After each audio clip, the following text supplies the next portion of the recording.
What's up guys, welcome to Vintage Genetics, where it is all about classic bodybuilding. And today we're going to briefly talk about the different kind of protein powders and which one does what and which one you should take and what the effect is of each one. So let's start out with the most famous, most popular version of protein powder, Whey Concentrate. Now, what is whey concentrate? This is basically made, in the simplest terms, from cow's milk. Now, cow's milk contains every single amino acid, essential amino acid, that you need for muscle growth. And especially one of those essential amino acids is important for triggering muscle growth, also known as muscle protein synthesis. You want this to be as high as possible.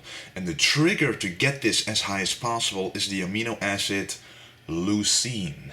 This is an essential amino acid that is present in whey concentrate that your body cannot create on its own. It needs it from food, and whey concentrate has a very high concentration of leucine, which will maximally trigger the muscle protein synthesis when you take in this whey concentrate. Now, how much leucine do you need for maximum muscle protein synthesis? And this is about 3 grams, of course. For everyone it's different, but about 3 grams. And there's about 10 grams of leucine in 100 grams of whey concentrate. So the typical scoop of 30 grams gives you 3 grams, which is enough to stimulate the maximum effect of muscle protein synthesis. And that's what you want right after working out. So now that I just explained that whey concentrate already has the maximum benefit of muscle protein synthesis because of this amount of leucine that's in there, why is there an isolate? Why is there an hydrolysate? If I said that right, never even used it. Why? The difference basically is that between a concentrate and an isolate version, in the isolate they removed all the lactose, the sugars, some of the fats, and more protein per 100 grams is left. So instead of 10 grams of leucine per 100 grams, it could be 12 grams or 11 grams, just a little more. But that doesn't really matter, because one scoop of whey concentrate is still giving you the maximum effect. You can add 10 grams of leucine, but you already reached the ceiling of effect. So there's nothing else going to happen to your muscle protein synthesis. Now, for who is this isolate and hydrolysate? I gotta read it there because it's difficult to pronounce, but anyway, for who is this beneficial? Really only for people who have a lactose intolerance. If you notice that when you ingest whey protein, when you ingest a protein shake of whey concentrate, that you become gassy, that you become bloated, then taking an isolate would be very beneficial. Why? Because whey concentrate has to absorb fast in order for your muscles to receive this amount of leucine within a given amount of time to trigger this maximum effect of muscle protein synthesis. If you're bloated, if you're gassy, if the gas is really in your intestines, the absorption rate will be slowed down. And that causes this leucine concentration to go from here, it will go down. And that will not cause the maximum effect. So if you notice this, then get whey isolate. The difference and the downfall, disadvantage of this is that it's more expensive. I personally like to use whey isolate more because of the fact that I know that a lot of people cannot tolerate lactose very well. They don't have enough enzymes in the intestines to properly digest this sugar. So taking whey isolate will ensure that you take in every single gram of protein the most efficient way possible. But if you don't have lactose intolerance at all, whey concentrate is your best bet. There's nothing above the effects of whey concentrate. It is already reached the ceiling of effectiveness. Whey has the highest amount of leucine compared to other animal products such as beef, chicken, fish, etc.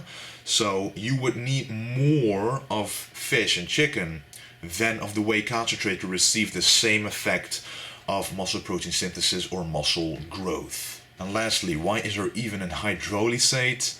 Well, that's because it's broken down even more. They use the marketing tool. They say, hey, it absorbs faster. It's really, the amino acids are already broken down in the powder, so it's absorbed immediately. That doesn't really matter. The absorption of whey concentrate is already fast enough to give you the maximum benefit. And yes, I keep repeating this because I think it is important to know that the supplement industry often uses these tricks, these marketing tools to get you to buy a better version of whey. Well, the standard whey protein concentrate is already the best out there. Only for people with a lactose intolerance, isolate would be nice.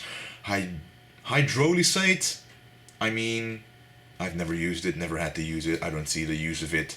Isolate is already the best you can get if you have an lactose intolerance. So I hope you learned a little bit from this video. This is the first video of many that I will make because I just started the minor of my education. I can do a minor to learn extra information, and I chose sports nutrition. So what the thing is that we're living in 2017 now, and this minor adjusts itself to the latest literature out there. So what I get taught in class is actually the truth right now. A lot of companies use studies from 1990 or 2005, for example, while there are studies of 2016 that show other things. And all of this I will explain to you thoroughly, talking about different subjects, the effects of whey casein, how much protein should you ingest a day, and which time frames are in between these protein ingestions to get the maximum effect. Literally, the lessons in my class are literally about the maximum effect you can get, because it's not only about bodybuilding but also about recovery for Olympic level athletes, which my teachers have actually done in real life. They have applied this to those teams, so I'm pretty confident that what I'm learning now is useful to many of you. Don't waste your money on things you don't need. Know the truth. Know what the science, what the studies say. So this is number one of what I learned in my minor, sports nutrition. Video number one. I hope you enjoyed this video, and don't forget to stay golden.